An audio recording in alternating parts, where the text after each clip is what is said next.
अस्सलाम वालेकुम। Programme the journalist cut में आज मैं हूँ रईसा फ़ातिमा और मेरे साथ हैं सीनियर तज्ज़ियाकार सज्जाद अनवर साहब। अस्सलाम वालेकुम। जी वालेकुम अस्सलाम, कैसी हैं आप? ठीक हैं जी सर, अल्लाह का शुक्र है।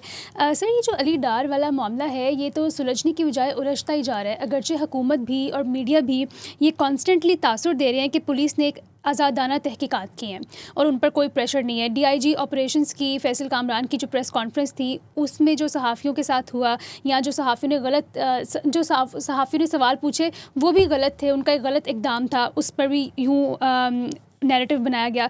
फिर इसहाक डार और अली डार का इस मामले से कोई ताल्लुक़ नहीं है, ये भी मीडिया बयान करने की कोशिश कर रहा है और मरियम साहिबा ने इस पूरे वाक़े की तहकीकात बिल्कुल ऑन मेरिट करने का हुक्म दिया हुआ है। तो फिर ये इन सब के बावजूद, इस सारी नैरेटिव बिल्डिंग के बावजूद ये बार बार क्यों कहा जा रहा है कि इसहाक डार साहब की वजारत है वो ख़तरे में है, या जो वो वजारत ख़जाना हासिल करना चाहते हैं वो उनका ख्वाब अब बिल्कुल चकनाचूर हो जाएगा।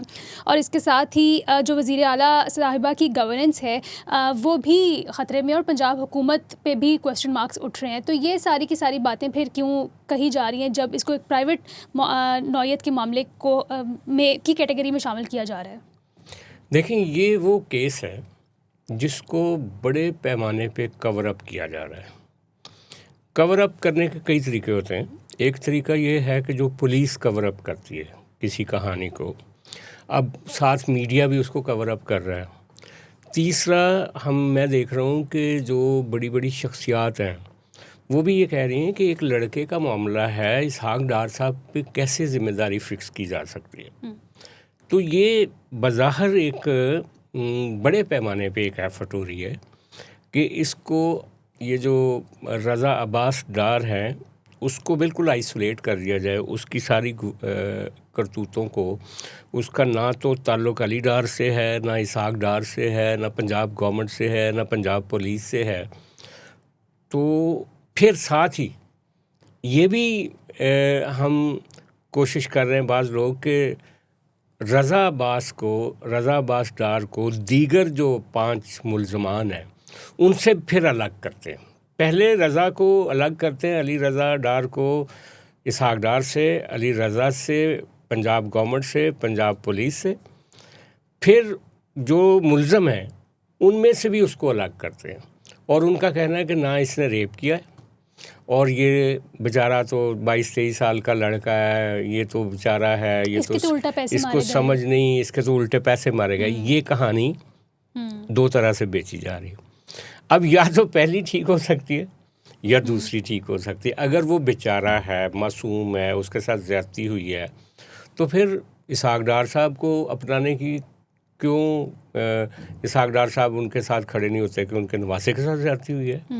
अली डार उसके मामू हैं, मरियम साहबा दूर से रिश्तेदार हैं, तो वो ठीक, उनको सपोर्ट करनी चाहिए, खुल कोई डंके की चोट पे सपोर्ट करनी चाहिए कि वो तो बच्चा था, उसके साथ 2 बड़ी उम्र की औरतें जो थीं उन्होंने गैर मुल्की उन्होंने ज़्यादती की और जो उनके साथ हुआ उसमें तो रज़ा का बेचारे का कोई कसूर ही नहीं था, तब भी हम मान लेते। तो लिहाजा ये कहानी जितनी पेचीदा बनाई जा रही उतनी पेचीदा है नहीं।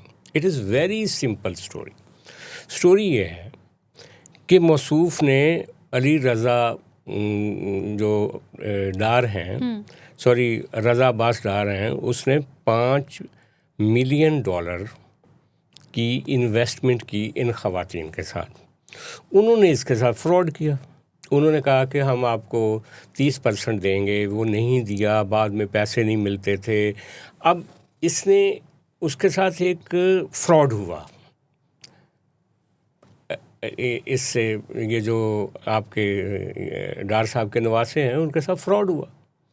और याद होगा आपको कि कुछ साल एक पहले नदीम मलिक साहब ने भी एक स्टोरी की थी कि पाकिस्तान की एक बहुत इन्फ्लुएंशियल फैमिली है, उनके साथ क्रिप्टो में एक बहुत बड़ा फ्रॉड हुआ है। ये जून जुलाई का महीना था, 1 साल पहले। तो अब ये जो फ्रॉड था उनके साथ हुआ, गैर कानूनी एक इल गॉटेड मनी अगर आप कहीं पे इन्वेस्ट कर दें तो आप उसकी जाके कहीं दरख्वास्त नहीं दे सकते। आप उसको गैर कानूनी तौर पे आपने इन्वेस्ट किया था, गैर कानूनी तौर पे ही आप उसकी रिकवरी करने की कोशिश की। रज़ा अब्बास डार ने। और उसका तरीका क्या निकला? उसका तरीका ये निकला कि उसने सोचा, अपने मामू से डिस्कस किया होगा, अपनी फैमिली से डिस्कस किया होगा कि ये मेरे साथ फ्रॉड हो गया है, तो अब इसको कैसे रिकवर करना है। तो किसी ने अक्लमंद ने मशवरा दिया होगा कि उन औरतों को मज़ीद लालच दो कि हम मज़ीद कोई $50 लाख की इन्वेस्टमेंट करना चाहते हैं, आप पाकिस्तान आओ, मेरे पास कुछ और इन्वेस्टर्स हैं। तो उनको पाकिस्तान बुला लिया गया। अब अगर रज़ा अब्बास डार के सही पैसे फंसे हुए थे तो उसका सीधा तरीका यह था कि वो जब ख़वातीन उनको उसने एयरपोर्ट से रिसीव किया तो उनको सीधा FIA के दफ्तर ले जाता। उनको मैरियट प्रोटोकॉल देने के बजाय FIA को जाके कहता कि ये 2 गैर मुल्की ख़वातीन हैं, इन्होंने मेरे से झांसा देकर प्रॉफिट का मेरे से $5 लाख लिया है, अब इनसे रिकवर करवा दें या इनकी एम्बेसी से रब्ता या इनकी एम्बेसी से रब्ता करें। लीगली ये मुजरम है और ये फ्रॉड कर रही हैं और ये एक इंटरनेशनल फ्रॉड में मुलव्वस हैं और ये प्रीव्यू FIA का बनता है। FIA कार्रवाई शुरू कर देती है उन ख़वातीन के साथ, उनकी एम्बेसी के ज़रिए कॉरस्पॉन्डेंस होती, साबित हो जाता कि इनके पैसे इनके साथ फ्रॉड हुआ है, तो उन ख़वातीन को कोई ना कोई पेनल्टी देकर यहाँ से जाना पड़ता। लेकिन चूँकि ये मेरा तासुर नहीं, मैं ये दुरुस्त कह रहा हूँ कि पैसे इल गॉटेड मनी थी जो दिए गए। उनका अगर FIA वाले पूछते कि भाई आपने ये $5 लाख जो दिया था ये किस अकाउंट से दिया था, कौन से पैसे थे, आपके पास इसका मनी ट्रेल क्या है, तो फिर वो बताना पड़ना था ना। तो लिहाजा उन्होंने कहा कि मैं एक वज़ीर ख़ारजा का बेटा हूँ, मैं इनके साथ दोस्त धांधली करूँगा, गुंडे इनके सामने बैठाएंगे और ये अपने घर वालों को फ़ोन करेंगी और पैसे आ जाएंगे, जब मेरे पैसे रिकवर हो जाएंगे तो इनको छोड़ देंगे। अच्छा, अब इसमें यकीनन ये एक ऐसा मामला था, क्रिमिनल एक मामला था। जब उनको लाहौर में ला के एक जगह पे बंद कर दिया गया, उनके हाथ पाँव बांध दिए गए और उनको टॉर्चर किया गया और उसी टॉर्चर के दौरान इनके जो मुआवनीन थे, यानी ये हो सकता है कि रज़ा अब्बास डार किसी और के लिए काम कर रहा हो, इतनी बड़ी फैमिली का आदमी किसी और बास के लिए काम कर रहा हो, तो जो इनके अपने असिस्टेंट थे जो इन्होंने लड़के इधर उधर से मंगवाए थे उसको टॉर्चर करने के लिए, उनमें से एक को जाली बॉस बना दिया हमारे मीडिया ने कि जी उसकी तो टांगें भी पहले टूटी हुई थी, वो तो क्रिमिनल रिकॉर्ड है। इसीलिए तो उसको लेकर आए थे कि उसका क्रिमिनल रिकॉर्ड है, तो वो इन औरतों को डराएगा और ये औरतों को प्रेशर करेगा और औरतें जो हैं अपने पेरेंट्स को कहेंगी कि इतने पैसे दो, हमने इनसे लिए थे, ये वापस करें, जब ये वापस कर देंगी तो हम इनको एयरपोर्ट भेज देंगे। ठीक है। लेकिन चूंकि वो क्रिमिनल्स थे जिनके हवाले इन औरतों को किया गया, उनकी कस्टडी क्रिमिनल्स को दी इसलिए गई थी कि पैसे बरामद करें, लेकिन वो क्रिमिनल्स थे, वो जंगली थे, वो औरतें देखकर बिफर गए, उन्होंने उनको रेप किया। तो कसूर किसका है? आपने उनकी डिलीवरी जंगलियों को क्यों दी? ये सही बात है। बॉस का एक वर्ड यूज़ करके रज़ा डार से टेंशन हटाने की कोशिश की जा रही है कि असल में शायद कोई तीसरा आदमी था जिसकी इन्वेस्टमेंट थी। अब जैसे ये फ़र्ज़ करके कह रहे हैं कि कोई वहीद नाम का बंदा बॉस था, तो लोग तो ये भी कहते हैं कि वो बॉस ही अली डार था, उनके मामू थे जो वज़ीर आला के मुआवन हैं और उनके ही पैसे थे, उनके ही पैसों का जिक्र नदीम मलिक साहब ने किया हुआ था। सर, इसहाक डार साहब के ओहदे को फिर कितना थ्रेट है कि वो अपने ओहदे पे नहीं रहेंगे, क्योंकि जो नदीम मलिक की स्टोरी है उन्होंने यही कहा था कि $100 मिलियन का इन डार फैमिली को लॉस हुआ है क्रिप्टो में। तो ये तो उसके साथ जब कनेक्ट की जाएगी ये बात तो बहुत आगे तक जाएगी, क्योंकि केस भी इंटरनेशनल नौयत का है, एम्बेसीज इन्वॉल्व हैं। इंटरनेशनल नौयत का भी है, लेकिन जब कोई वाक़या होता है ना, एक वाक़या कोई भी इतना इंटरनेशनल प्रोफाइलिंग का वाक़या हो, तो उसको एक तो आपकी पुलिस इन्वेस्टिगेट कर रही होती है जी, तो दूसरा फिर आपकी इंटेलिजेंस अदारे भी इन्वेस्टिगेट कर रहे होते हैं पैरेलल कि ये कहानी क्या है, सही असल इसका क्रक्स क्या है, कहाँ से इनके रूट्स हैं। ठीक है। तो क्या पाकिस्तान की जो इन्वेस्टिगेटिव एजेंसीज़ हैं या इंटेलिजेंस एजेंसीज़ हैं पैरेलल जो काम करती हैं, वो क्या वो उन्होंने नहीं ये सारा मामला देखा होगा? जी। उनको तो सबको पता है कि भाई ये एक इल गॉटेड इलीगल किडनैपिंग थी, एक ऐसा पैसा बाजियाब कराने की कोशिश हो रही थी जिसको आप साबित नहीं कर सकते थे, इसलिए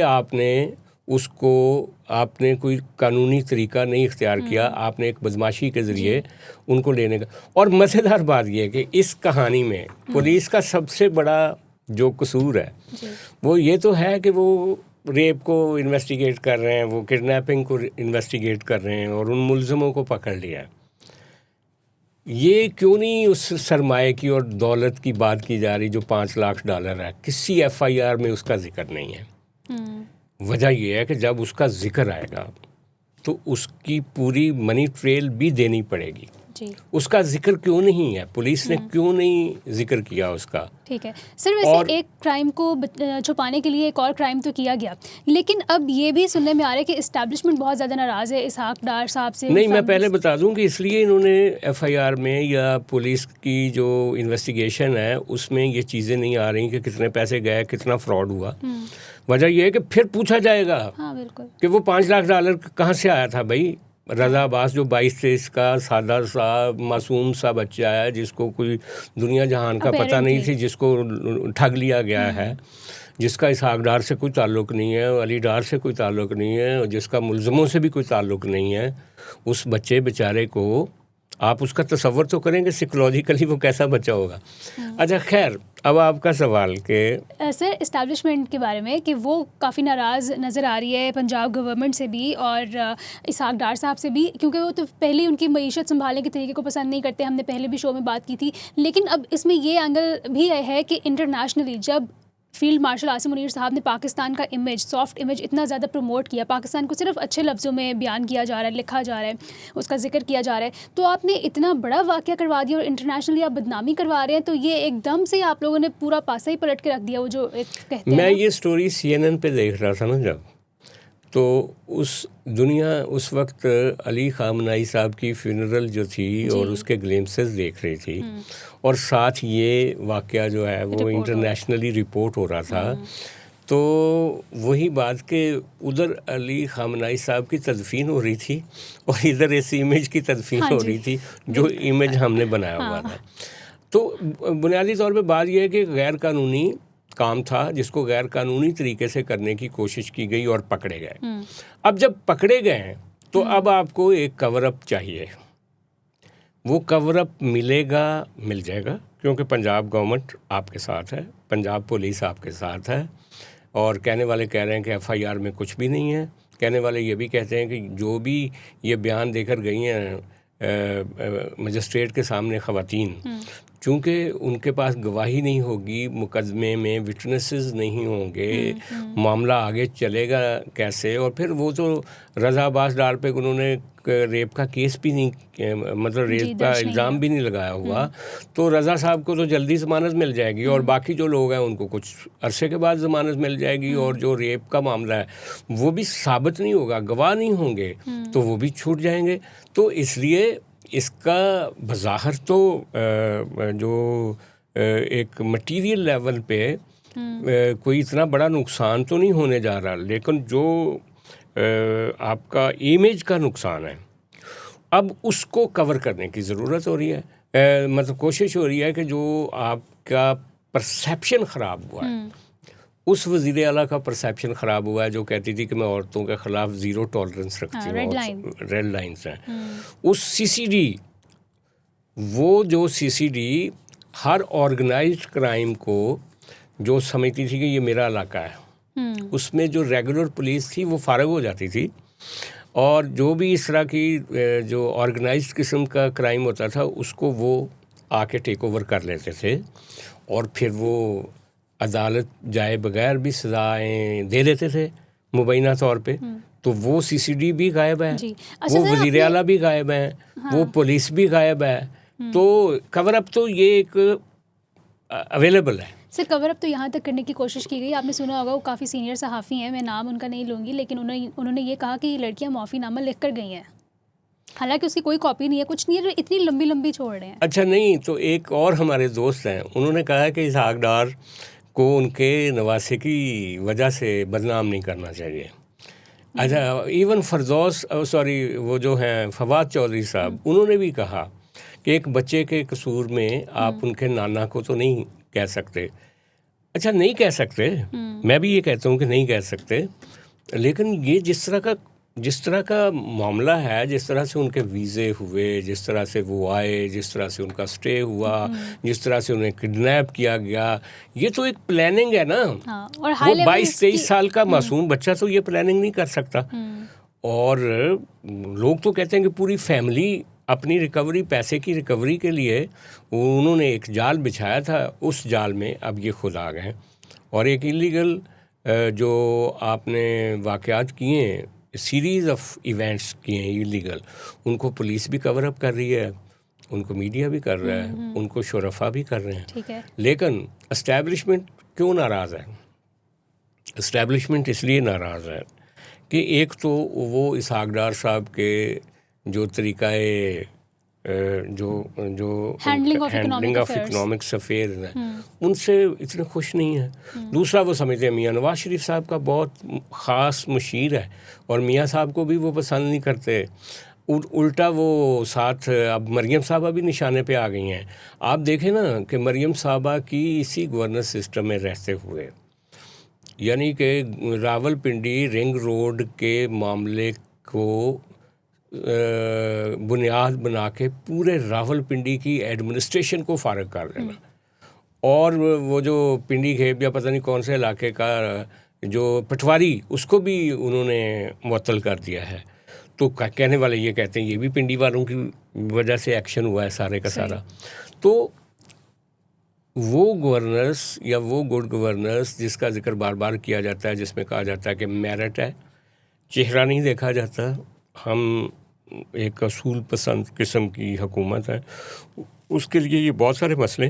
और मैं आपको ये बता दूं कि जो बाज़-औक़ात जुर्म उतना बड़ा नहीं होता, लेकिन उसकी परछाई आप सारी ज़िंदगी आपका पीछा करती रहती है और वो आपके कैरियर को खा जाती है। Very true. और कई दफ़ा ये होता है कि आप बड़े से बड़ा वाक़या भी जो होता है ना, उसको हज़म करके आगे निकल जाते हैं।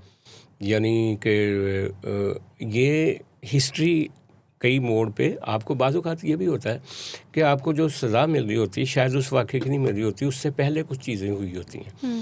मैं समझता हूँ कि ये जो सीसीडी है उसको तो किसी मासूम की आल लग गई, जिसकी वजह से आज सीसीडी कचहरे में है और सुहेल ज़फ़र चट्टा साहब बिल्कुल खामोश नज़र आते हैं। वो कि जितने लोग मारे गए उनमें कोई मासूम भी तो मारा गया होगा ना, उसकी उनको रूह जो है वो उसने कोई बदला लिया है। बिल्कुल सही। और इसी तरह डार साहब और उनकी फैमिली या मरियम साहबा, इनकी कोई पुरानी गलतियां हैं जिसका अब इनको खमियाजा भुगतना पड़ रहा है और नई गलतियों की बुनियाद रखी जा रही है। और अगर असूली तौर पर तो चाहिए कि डार साहब को, अली डार को और पंजाब गवर्नमेंट को और पंजाब पुलिस को, कि वो इस मामले का मरकज़ी मुल्ज़म जो है जिसका नाम रज़ा डार है, उसके ऊपर ये सारे इल्ज़ामात आयद करें, उसका फेयर ट्रायल करें। और ये ज़माना जो है ये है इस वक्त आपका वर्चुअल एक कम्युनिकेशन का, उन औरतों के साथ अदालत जो है वो बाकायदा एक लाइव उनके साथ समात में उनको वहाँ से ले, और जो उन औरतों का कसूर है वो भी सामने आए, जो इन्होंने उनके साथ किया वो भी सामने आए, और इसकी एक आज़ादाना इंक्वायरी हो, तब जाके शायद कुछ ये दाग के धब्बे धुलेंगे। अदरवाइज़ ये कवर अप करते रहेंगे जितना मर्जी और दाग उससे बड़ा फैलता चला जाएगा। ठीक है सर, इसके अलावा जो एक और इशू इंटरनेशनली कवर हो रहा है वो है जो कश्मीर में हो रहा है। तो जो जैक है उसके साथ यकजहती शो करने के लिए अभी लंदन में एक बहुत बड़ा मुजाहरा हुआ है जॉइंट अवामी एक्शन कमेटी से यकजहती शो करने के लिए, और इससे ये जाहिर होता है कि कश्मीरी डायस्पोरा जितना भी है ना वो जैक के साथ खड़ा हुआ है। तो अभी जो कश्मीर के साबिक वज़ीर आज़म थे सरदार फ़ारूक हैदर, उन पर कश्मीर में अटैक भी हुआ, लोगों ने उन पर हमला किया, तो इंटरनेट भी बंद है, स्टूडेंट्स को भी मुश्किलात का सामना है, 27 जुलाई को इलेक्शन भी आज़ाद कश्मीर का आ रहा है। तो ये सूरत हाल उससे पहले थोड़ी सी रिजॉल्व होगी या फिर ये मज़ीद इंतशार फैलेगा इलेक्शन के टाइम पे और इलेक्शन के बाद भी? देखें, अब ये सवाल मुल्क के ताकतवरों के लिए है कि मैं जब ये झलकियाँ देख रहा था लंदन में जो मुजाहरा किया गया कश्मीरी डायस्पोरा की तरफ से, तो कभी ये सारा डायस्पोरा जो कश्मीरी डायस्पोरा था ये लंदन की सड़कों पे 10 डाउन स्ट्रीट में तब निकलता था जब मकबूजा कश्मीर के लोगों पर मज़ालम होते थे, तो उनके साथ इज़हार यकजहती करने के लिए और इंडिया की हुकूमत को एक्सपोज़ करने के लिए ये सारे कश्मीरी आते थे। और आज बदकिस्मती से वो सारे कश्मीरी पाकिस्तानी रियासत के ख़िलाफ़ जमा हुए और लोग हज़ारों की तादाद में थे। तो ये लम्हा फ़िक्रिया है। देखें, जो ताकत होती है ना पाकिस्तान में, अनफॉर्चुनेटली हमारी इस्टेब्लिशमेंट के लिए ये नॉर्मल है कि कोई बंदा इनके ख़िलाफ़ बात करे तो उसको पकड़ के ये रगड़ दें। It is very normal everywhere in this country. लेकिन बाज़ औक़ात कहीं कहीं सेंसिटिविटीज़ ऐसी होती हैं कि वहाँ पे उस तरह का ऑपरेशन जो होता है वो बहुत नुकसानदेह होता है। ये कश्मीर की घाटी जो है, जो आज़ाद कश्मीर है, इसको बहुत नज़ाकत के साथ आज तक पाकिस्तान अपने साथ लेकर चला है। हमारी बदकिस्मती है हमारी रियासत की कि ये कभी गेज नहीं करती कि किस वैली में, किस डिस्ट्रिक्ट में, किस इलाके में रियासत के ख़िलाफ़ फीलिंग्स जो हैं वो पॉप अप हो रही हैं, कहाँ से स्ट्रीम निकल रही है, कौन सी गलतियाँ हैं जिसके नतीजे में लोग परेशान हैं। पहले तो उसको गेज नहीं किया जाता, फिर उसके लिए कोई इंतज़ामात ऐसे नहीं किए जाते कि लोगों के ज़ख्मों के ऊपर कोई मरहम रखी जाए। और जब वो मामला काफ़ी हद तक बिगड़ जाता है और एक वायलेंट स्ट्राइक्स में बदल जाता है, तो फिर हम एक ताकत इस्तेमाल करते हैं और वो ताकत जो होती है वो और ज़्यादा नुकसान करती है। और उसी ताकत का नतीजा है कि आज लंदन की गलियों पे जो मज़ारा हमने देखा, अगरचे वहाँ पे जो चूँकि कुछ इनकलाबी भी मौजूद हैं लंदन में जो कि इमरान खान साहब के हमायती हैं, वो भी उनके ट्रकों पे चढ़ने की उन्होंने कोशिश की। तो एक किसी डिजिटल फोरम ने रिपोर्ट किया है कि इमरान रियाज को कश्मीरियों ने ट्रक से नीचे उतार दिया कि ये हमारी लड़ाई है, इसको हम खुद लड़ेंगे, आप किधर आ गए। तो इमरान रियाज साहब भी वहाँ पे मिलिट्री के ख़िलाफ़ कुछ बातें कर रहे थे। तो मेरा कहने का मतलब है कि फिर मौका मिलता है ना। अब यही वो सूरत हाल है जिसमें भारत नाजायज़ फ़ायदा उठा सकता है, क्योंकि देखें आपके पास ये जो आज़ाद कश्मीर है और इंडिया के पास जो मकबूजा कश्मीर है, हमारी मकबूजा कश्मीर में जो वहाँ पे लोगों के अंदर गुस्सा इश्ताल होता है उसमें नज़र होती है, हम उसका फ़ायदा उठाते हैं भारत के ख़िलाफ़। हम लद्दाख में जब मुज़ाहरे हो रहे थे तो हमारी उस पर भी नज़र थी। तो इसी तरह भारत की नज़र होती है उस वक्त जब पाकिस्तान के एडमिनिस्ट्रेटिव कश्मीर में कुछ मुज़ाहरे हो रहे होते हैं, तो वो अपने जो उन्होंने रखे हुए होते हैं लोग वक्त पे इस्तेमाल करने के लिए उनको एक्टिव कर देते हैं, उनको फ़ंड करते हैं। वो फिर चूँकि वो कहीं ना कहीं कनेक्टेड होते हैं ज़मीनी हक़ाइक़ के साथ, तो वो कहीं ना कहीं से पेनिट्रेट करते हैं और वो दाखिल हो जाते हैं। तो ज़रूरत ये होती है, जैसे वो एक मौके पे एक दफ़ा जब ये इंडिया को शिकस्त दी थी हमने पिछले साल, तो उस वक्त राहुल गांधी ने फ्लोर पे कहा था कि मोदी को कि मैंने पहले भी आपको वार्न किया था कि आप चाइना और पाकिस्तान को एक ना होने दें। तो उसकी अब आपने सज़ा काटी है इस ऑपरेशन में। तो इसी तरह पाकिस्तान में भी इनको चाहिए कि अपने अंदर का इश्ताल जो है, कश्मीरियों का इश्ताल, उसको इंडियन एजेंटों के साथ मिलने से रोकें। एक साहब कह रहे थे कि हमारी रियासत के पास सबूत हैं कि इंडियन मदाखलत के इन जैक के मुजारों में, तो फिर देर किस बात की? उन सबूतों को सामने लाएं, उन चेहरों को सामने लाएं, ताकि लोगों को भी पता चले, बेवतन कश्मीरियों को भी पता चले ना कि वो किन के हाथों में खेल रहे हैं। ठीक है। ये जो हम एक रेट्रिक जो है ना वो चलाते रहते हैं बैकग्राउंड में और चीज़ों को सामने नहीं लाते और हैंडलिंग ठीक नहीं करते। अब आपने खुद जिक्र किया कि वहाँ पे जो बच्चे हैं जो ग्रेजुएशन कर रहे हैं या जो उन्होंने आगे क्वालिफाइंग एग्ज़ाम्स देने हैं, आगे जाना है, बाहर अप्लाई किया हुआ है, उन सारी चीज़ों के लिए डाटा चाहिए, इंटरनेट चाहिए। वो कहते हैं कि वो बेचारे सफ़र करके रावलपिंडी आते हैं ताकि वो कनेक्ट हो सकें, उसके लिए उनका ख़र्चा और उनको क्या, उनके एहसास तो महसूस करें ना कि उनको आपने उनके घर में आपने इंटरनेट की फैसिलिटी बंद की हुई है, कम्युनिकेशन की फैसिलिटी बंद की हुई है। तो ये जो पेचीदगियाँ होती हैं ना, ये जो नज़ाकतें होती हैं, इनको यही स्टेट क्राफ्ट है। स्टेट क्राफ्ट अगर सीधी सीधी ताकत का इस्तेमाल हो तो फिर तो दुनिया में कहीं पे इंसाफ ना होना। सर, आपने ये मामला गेज करने की बात की, मामले की हैंडलिंग की बात की, तो आज गिलगित बल्तिस्तान में वज़ीर आला की तकरीबी हल्फ बर्दारी थी जहाँ पे बिलावल भुट्टो ज़रदारी साहब भी गए। उन्होंने खिताब किया क्राउड से और उन्होंने ये कहा कि वैसे तो वो इस चीज़ की ममानियत करते हैं कि इंडिया के हाथों प्रॉक्सीज़ बन के इस्तेमाल नहीं होना चाहिए, लेकिन वो कह रहे हैं कि पिछले 70 साल में जितनी ग्रीवेंसेस बढ़े हैं आज़ाद कश्मीरियों के, आज वही निकल के सामने आ रहे हैं। ये कुछ नया नहीं है, ये पिछली ही चीज़ें हैं जो आज निकल के आपके सामने आ रही हैं, आपको डरा रही हैं और सूरत हाल इस दहाने पे पहुंच गई है। तो उन्होंने साथ में यही कहा कि वो अब कश्मीर जा रहे हैं, लोगों के मसाइल सुनेंगे, मिल के बैठ के उनका हल निकालने की कोशिश करेंगे। तो आपको क्या लगता है, पीपल्स पार्टी कोई कलीदी किरदार अदा कर सकती है कश्मीरियों के हुकूमत के साथ मसाइल हल करवाने में, क्योंकि मामला कहीं ना कहीं जाके तो निपटना है?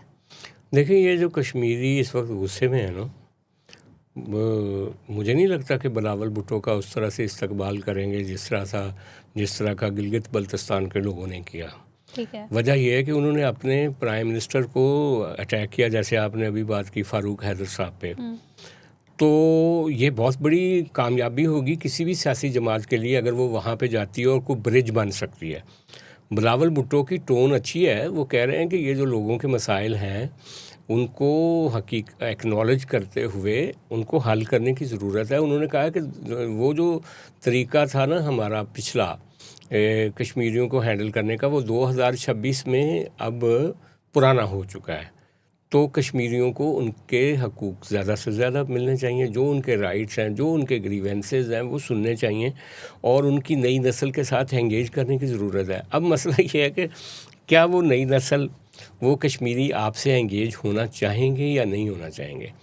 असूली तौर पर तो देखा जाए ना, जो ग्राउंड रियलिटी है, वो जैक ने जो पॉलिटिकल पार्टियां उनको तकरीबन इररेलेवेंट करके रख दिया है। सारा जो कश्मीरी अवाम है उन्होंने अपने पीछे खड़े कर दिया। लेकिन अभी अपॉर्चुनिटी एक है सियासी जमातों के पास कि जैक जो है वो कोई इलेक्शन तो लड़ नहीं रही, वो वैसे भी काला दम है, वो एक ज़्यादा सख्त गिर मौक़िफ़ अपनाने की वजह से एक बिल्कुल इंतहा पे खड़ी है जैक इस वक्त।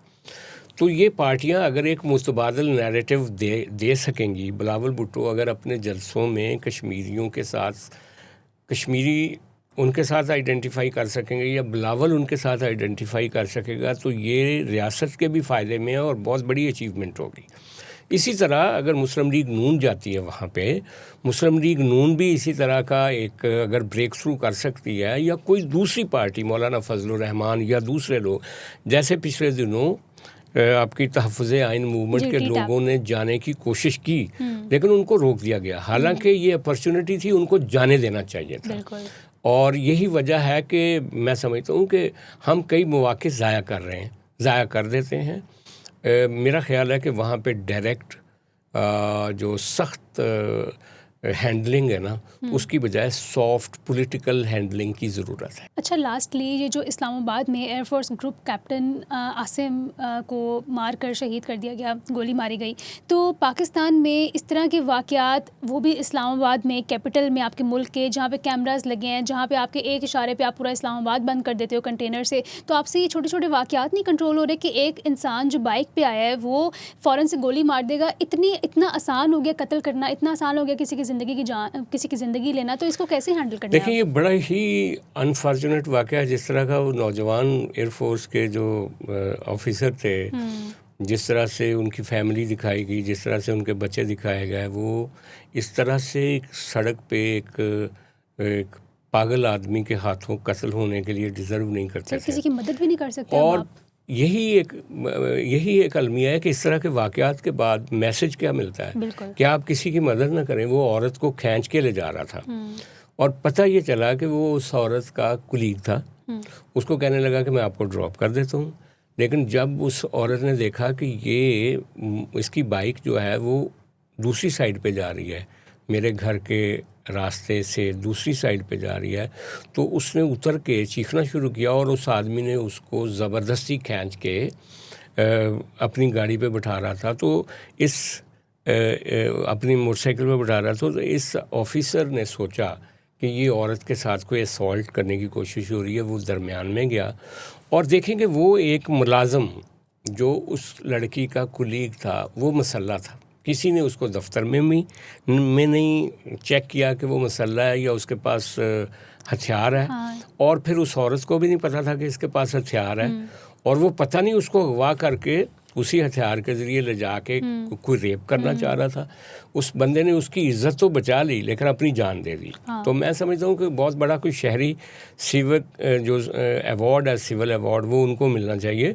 और दूसरी बात यह है कि देखें, ये जो हमारी निगरानी है या रियासत की ये जो कैमरे हैं हमारे, या ये जो पुलिस सिस्टम है हमारा, दावे तो बहुत हम करते हैं।